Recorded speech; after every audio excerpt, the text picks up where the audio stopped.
Hello and welcome to the Story Engine podcast. My name is Kyle Gray, and today on the show we have a Jonathan Greye from personalbrand.com.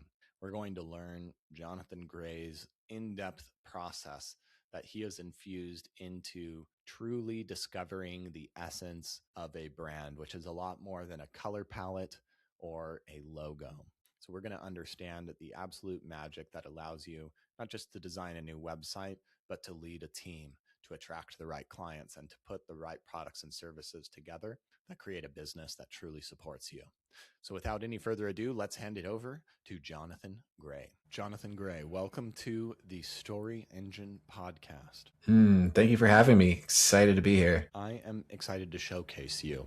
You are one of the wizards behind the curtain currently of personalbrand.com.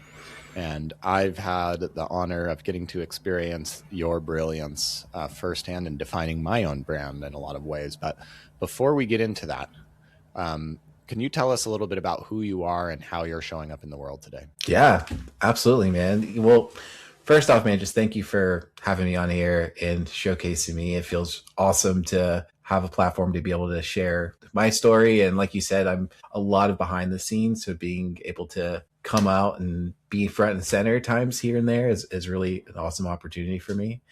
So I'm the chief brand officer at personalbrand.com. And what my passion really is similar to you, is telling like stories, telling a story through not just through great copy, but, writing manifestos, writing website marketing copy, but then also, I'm a visual designer as well. That's really my focus. So then how graphics, how photography, how your logo, all these different things are all converging to tell that one story. So it's like telling your story from like a multi-sensory kind of perspective. Growing up, I've always been into art, to design, painting, illustration, music.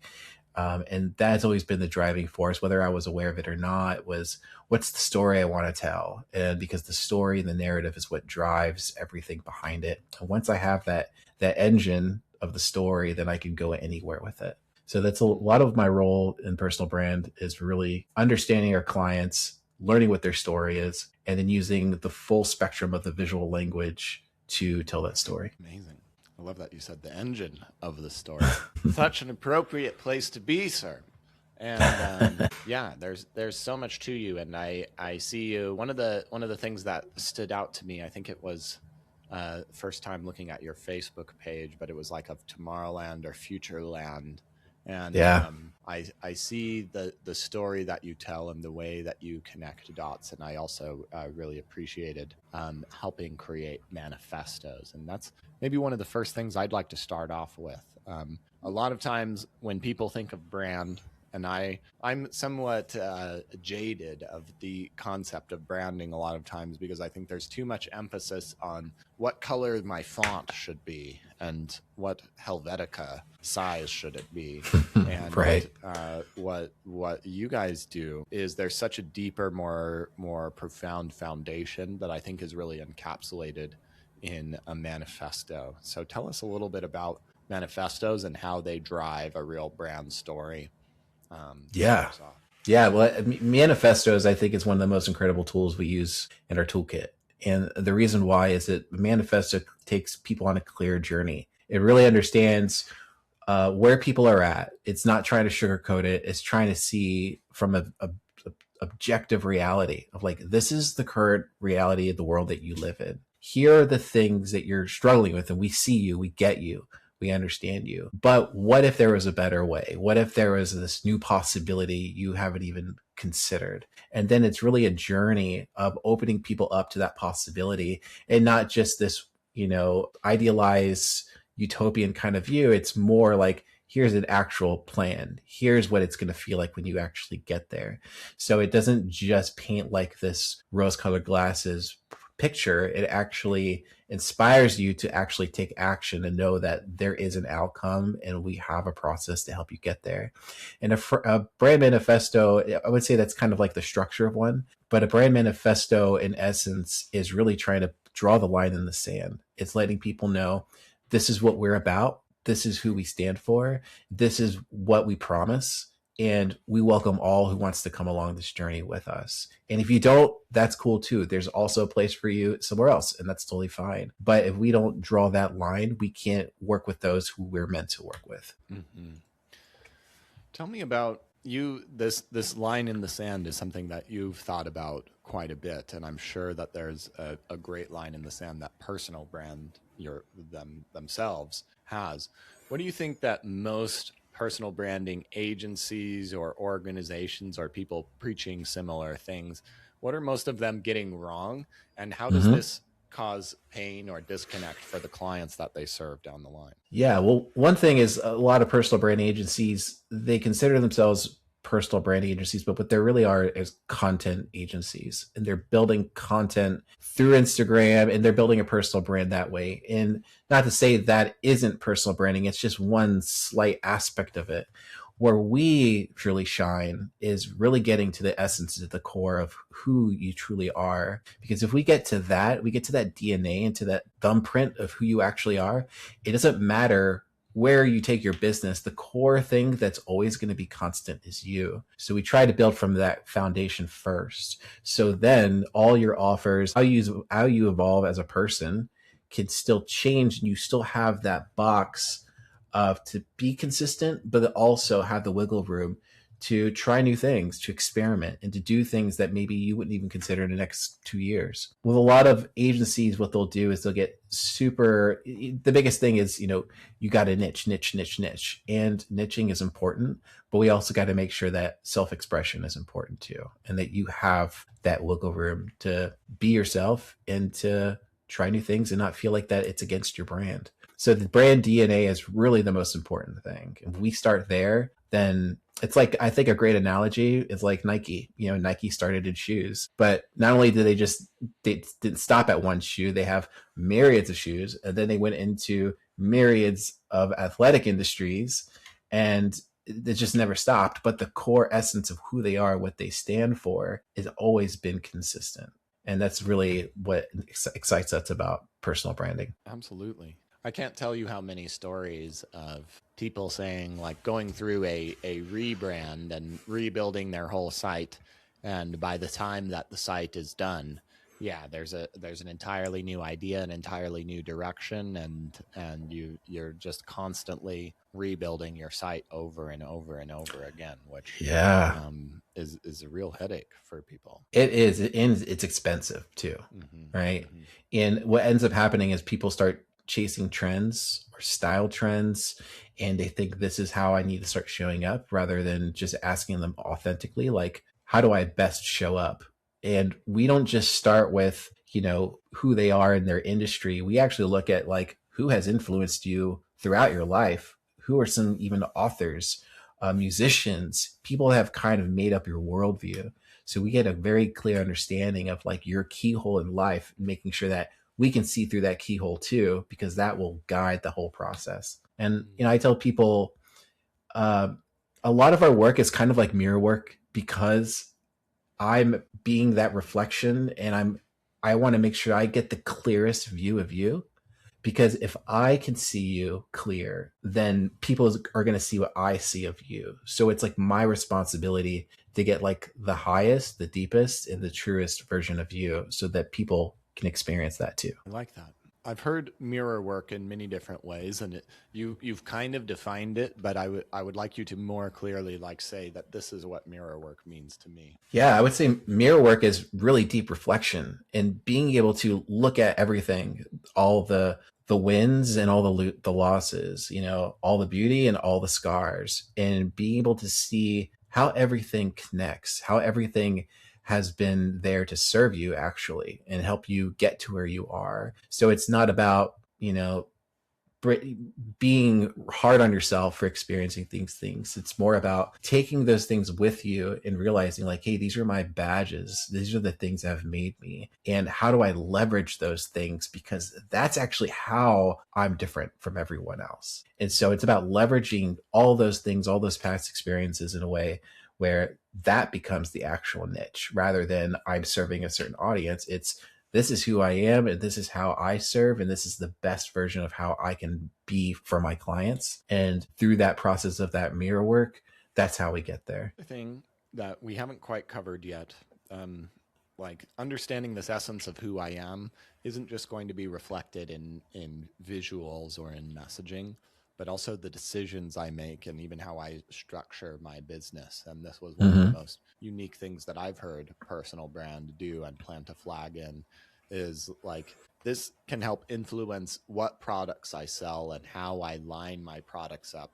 And not in a way to just create more busyness or make more money, but actually have my products line up in a way that creates freedom and ease and makes sense for me as well as my audience. Absolutely. And that's something we're really excited about when we work with clients, is where dots start connecting in ways they never perceived. And it creates new product launches, and it creates new concepts for, any kind of digital or, physical asset. So it's really an opportunity to see, now that I understand this, now you're receptive to all these things coming in. And then that's where a lot of innovation comes. But a lot of the time, a branding company will just hold you in a specific niche in a certain container that you feel like, if I wiggle outside of that, it's going to alienate people. And it's more like, hey, you're an expansive human in soul, and why should we be limited to that? And test the waters, try new things,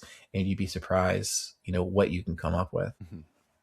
So some of the problems that somebody before they meet you in their business would be experiencing is like, they feel stuck in a container with their brand, rather limited rather than expansive. They're fearing spending thousands on the site, and by the time it's done, it needs to be started over again. And their products and how they're just going about their days, it doesn't align. They're spread thin. What other core like problems or challenges are your ideal people facing the day before they start to work with you? I mean, one of the biggest things is that they Frankensteined everything. It got to a point where they're pulling all these different resources, different people who stay, then leave, agencies that get to a certain point and then fall off because they didn't deliver on their promise. And so they kind of had this Frankenstein of a company / brand that they're continually, trying to revive and revise to get to the finish line. And they just feel scattered. It feels like a bunch of Lego pieces everywhere, and they're trying to bring it all in. So a lot of our clients experience that. And so that's the brand strategy process really helps dive into, like, what's the golden thread that ties everything together, so that we can tie everything back together and then create a cohesive brand around it.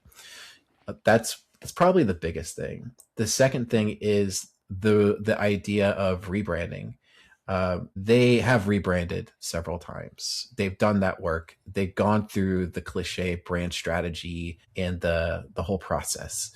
So they have they're definitely a little trepidations about going again to do that whole process. And that's another thing that we hear a lot is, I've already done all this. I've already done the avatars. I've already done the archetypes. But it was only through such a small lens. So when we try to work with them, we let them know, like, hey, we're seeing from a very holistic, expansive perspective. And once they start going through that process, they're like, okay, this is something I haven't gone through before. So I would say those are probably the two biggest things. Okay. And then what I've heard so far is what makes you unique, not necessarily the end result, but how we get them there, is this mirror work of getting the clearest real view of you and going a lot deeper to reflect and understand the essence and nuance of who you are.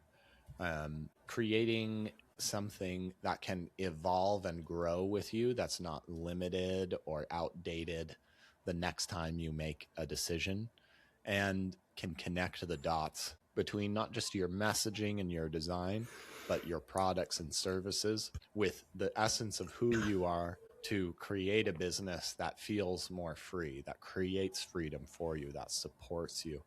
Is there anything else that's unique that you would want highlighted? Yeah, I feel like a lot of that is definitely internal, and then there's the external aspect of it. Then there's, having the team rally around this new messaging and positioning and feeling like they have stake and ownership in the company. There's also the audience aspect of people feeling like this brand truly represent them, and it becomes a badge of honor representing this brand too. So then it becomes almost kind of grassroots cultural shifting kind of paradigm melding of your brand out into the world. And I think some of the best brands are the ones that create cultural change, whether it's, small or large. And that's our goal too. It's like, how can we, to put it, make the dent in the universe, with our company. And that's really a big goal too. So there's that internal, and then there's also that external, perspective too. I'm curious, Jonathan, you've worked in many different places in many different spaces. And I'm wondering, when was a time where you felt stuck in a container that was limiting rather than expansive? And maybe the concept of rebranding, but not necessarily, of like, you've tried so many solutions before and you feel like you know it, but nothing's working, and you're like let down by the process. You feel drained, spread thin, and you have had a Frankenstein of a business that's pulling you in every direction.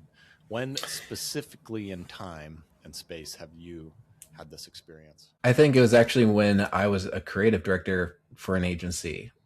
This was like my last agency job before I left and started my own thing. And at the time, I thought that being a creative director was the goal, because it's like, hey, I can have creative control. I can tell clients, this is what we're going with. And I have a team of designers that I can lead. Because everything before that, leading up to being a creative director, I just felt like I was producing amazing work, but the clients weren't choosing it, or they would, tear it down and turn it into something that was just awful, and I didn't want to showcase in my portfolio. So it was really about that creative control. And what I realized is, when I got to that position, there was actually more red tape than I realized. And then it was in that moment that I knew that, okay, this isn't, the mountain I thought it was, the mountaintop that I was really aiming towards. So leaving the agency world to start my own personal branding company was that next step. Before we go there, you said in that moment. And what moment was that? Where were you actually in the agency? Yeah. Did a conversation happen that you were like, I can't do this anymore? Like what Yeah, totally happened? So so one of our clients was the Dali Museum. Salvador Dali is one of my favorite artists. Like, I studied him. I used to go to the museum when I was in high school and just like walk around and look at the art for hours. And so we got them as a client. So I was super excited. I was like, dude, if anyone's like, ready to do this, it's me. And so we get our first project from them, and they're like, yeah, we just want to do like a brochure. We want to do something a little unexpected, and we want it to, really reflect the values of the Dali Museum. And I was like, awesome. So in my perspective, it's like, okay, well, instead of a lame brochure, like, how would Salvador Dali have a solution for this? So I was coming up with all these kind of like origami ways of experiencing, a brochure, of like unfolding it and like messaging coming out every time. And as you fully expand it out, the back of it turns into like this amazing poster, that I illustrated. And the main person that I was talking to, that was like the main contact, like completely loved the idea. And so we were like encouraged to keep going. But then when we got to like the board of the Dali Museum, everyone was like, I don't get it. What is this? This is ridiculous. And it was so soul crushing that the people that were the heads of the Dali Museum, the most surreal person that has ever existed, are just a bunch of suits, and just like crushed everything. And I was just like, fuck this. I do not want to work for companies anymore. And it was so soul crushing, because it was such a project that I was excited for.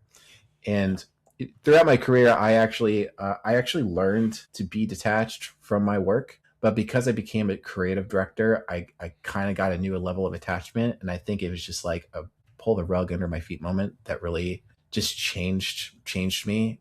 And it was just like, all right, I don't want to do this anymore. So it was a big pivotal moment there for me. Excellent. Now, you went on and you created your own agency. you were serving other people, and there was a moment where your creativity was respected and aligned and built around it. You are working with people that you wanted, and you could feel this not only in the work that you were doing, but in the life that you were living. When have you felt the opposite of this moment that you just shared with us? Of the other side of being like living the actual place, Yeah, or like the living the life. dream. Yeah. Well, I feel like I'm living that dream now for sure. I would say even in, I'm not sure this ties directly into your question, but I remember that moment when I did leave and I started working with my first personal brand client, and the creative control that I had and the amazing output that it produced, and how over the moon she was. And it was like such a soul aligning moment of like, yes, I'm meant to serve people who are making an impact, who are aligned, and this is the new direction of my life. And that was like 2016. And then ever since then, I've just been on that journey. Tell me about this client. Why was she over the moon? What did you do that was so clever that made them excited? So back then, I kind of had this angle. I called it spiritual branding. And it's a little cheesy now reflecting on it, but this was like, 2016. I'm trying to find like a unique way to like bring in brand strategy that I learned from big agencies, and then also the spiritual side of who I am, and bringing those aspects into it. So what I would do is I would do like her numerology, I would do her astrology, her totem animal, her crystal resonance, like all these different esoteric kind of things, and built a whole brand strategy around that, in addition to a typical brand strategy of like audience and things like that, and avatar. Mm-hmm. And so one of the biggest things that my clients say is that I know that I'm on the right track, and this is definitely what happened in the beginning too, is like, wow, I've never felt fully seen before like this. And once that person says that in the very first deliverable, which is the brand strategy, usually by the end of it, it's just a continuation of that. So as long as I can just get that true perspective of someone, then that can just carry over to the very end. And that was the first time that ever happened, was with that client. And she was just super excited. She finally felt like all the pieces fit together, and that she kind of had this really strategic way of not just talking about her, but it was also like a way of being too. Mm-hmm. Amazing. Was there anything, going back to the board of, Mm-hmm. we said, I don't get it, what is this? Are there any really specific things that stung that you remember them saying in this moment? And it was so long ago. There wasn't any specific thing that they said. It was just more of the realization that if I continue to work with people that are misaligned, it's just going to be a nightmare. Mm-hmm. And I just remember the main guy, and he just had this like smug look on his face when he was looking at it, like what is this? You know what I mean? It was almost like so like disrespectful. Like, what is this? We can't do this. This is not a brochure. you know? And so things like that, I guess, was probably stand out the most. Great. Are you ready to hear your story? Yeah. I can't keep working like this anymore. It was the last straw, looking across the table at what I was certain was the greatest work of art I ever created, and seeing the smug look of somebody who just didn't get everything that went into it. I thought this is when I had really made it. I was the creative director of an agency. It took me years to climb the ladders up, and so many of this felt like a cog in the machine, doing work for other people that people didn't quite get, that people didn't quite understand. But now, as the creative director, I had control. I had a team to lead. I had clients to lead. I could finally get the recognition of all of the brilliance of messaging, of design, of thought that I would put into these things. And the most incredible opportunity of my life came my way, working for a Salvador Dali museum, an artist that I loved, an artist that changed the way that I saw possibilities and shapes, who broke all of the rules, and whose art would inspire so many people, as well as his personality. I knew that I was the perfect person for this opportunity. And they offered me the chance to build a brochure. And I channeled what I thought Dali would do. It wasn't just about the design of it. It was how it would fold, how it would open up. It was a work of art inlaid in it. And as I was building it out, my main contact in there, they loved the idea. We were so excited.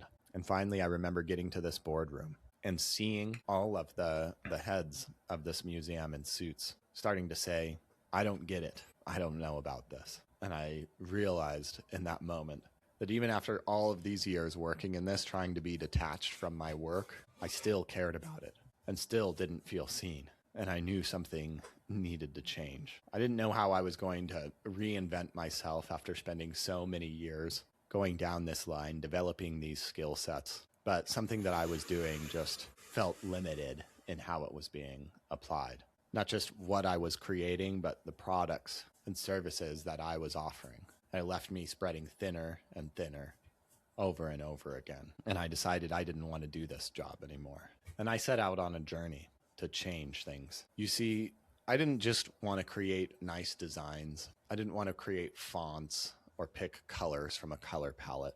I wanted to explore in the way that I admired Dali, the people that I worked with, to get the clearest possible view of you. I wanted my work to serve as a mirror, to deeply reflect and understand the essence and the nuance of who you were. When I got to the core of the message, I didn't want this to just be something that would be forgotten and changed out in a year and led to another rebrand or redesign. I wanted this to be as timeless as the art in that Dali museum was. I wanted something that could evolve and grow over time. So as the people that I worked with learned new things, developed new products and offers and skills, that their brand and their message supported them. Something that they didn't just, the people that I worked with felt seen in, but that their teams and their audience could feel seen in it as well.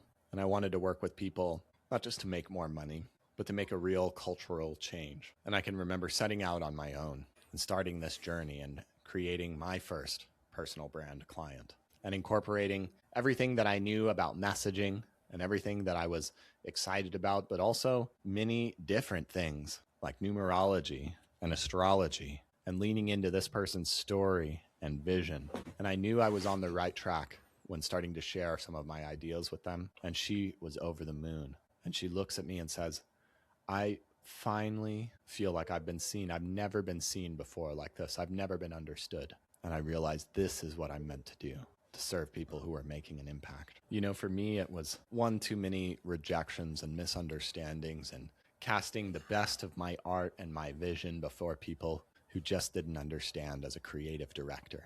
And I know that there are so many leaders out there just like you who feel this same way in your businesses and your offers and your message. And this is about so much more than a color palette or creating a few Instagram posts. This is the foundation of how you lead yourself, how you lead your teams, and how you lead your clients. And in the next 45 minutes, I'm going to share exactly how we do this at personalbrand.com to bring the real essence of who you are that will help you grow and grow with you into your future. Slow clap. Dude, that was so good. So good. I am so impressed you were able to pull that together so fast. This is my own mirror work. I love it, dude. I feel fully seen from that. It's an honor. It's an honor here. I know how much thought and care you put into everything that you do.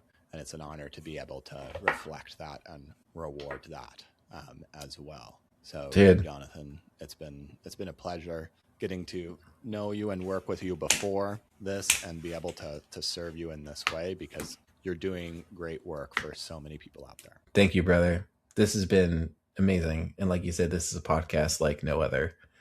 And now I experienced it. Absolutely. So do you have any closing thoughts for us today, and where can we go to learn more about you? Yeah, if you want to learn more about what we do, just go ahead and check out personalbrand.com. And if you'd like to book a consult, you can go on there, learn more about what we do, jump on a call, see if we're a good fit for you guys. And also you can find me on all the socials too, just at Jonathan Greye, and that's Greye, and give me a holler. Jonathan Greye, thank you so much for joining us on the Story Engine podcast. Thank you, brother.